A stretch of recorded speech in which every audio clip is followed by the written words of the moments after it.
Nigeria exports 90% of its leather and leather products. It's leather, it's hides and skins. And the countries that get the most of what we have are Italy and Spain. They take over about 71% of all of our country's leather exports. And we only keep 10% at home. It's still there on the website of the NEPC. And as you said, we have been eating our shoes, eating our belts, eating our bags. And from information available to me, there are just three main steps to value addition. First of all, the raw materials, the tanning, that's the processing, and then we add value to them. Why is that difficult in the country? Because as at 2023, 2 years ago, it is said that the value of hides and skins and leather products in Nigeria were valued at $85.34 million. But we export all of them. Is there a way to bring all of that back home and keep them here? Yeah, thank you. Actually, your statistics are correct. And the reason being, like any other raw material from this country, there is little value addition, and that includes the hides and skin.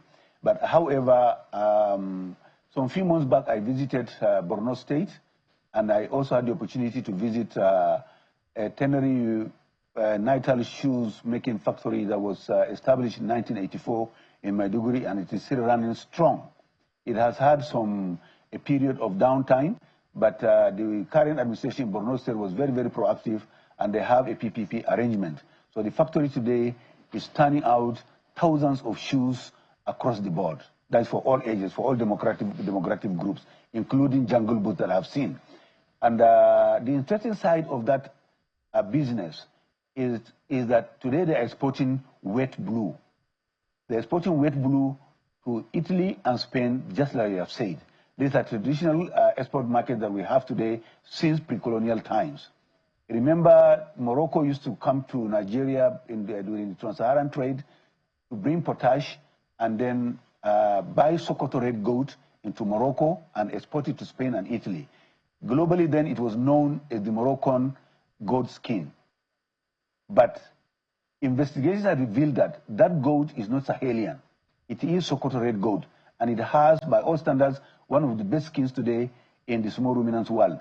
Now, however, today we are doing a lot of stakeholder engagement with Tenaris enterprises in Kano, in Sokoto, in Maiduguri, in Bauchi, to come together to see how we can add value beyond the wet blue.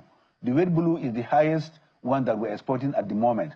But I do understand there are two other stages ahead that we can do to add value and earn the amount of money you have just mentioned.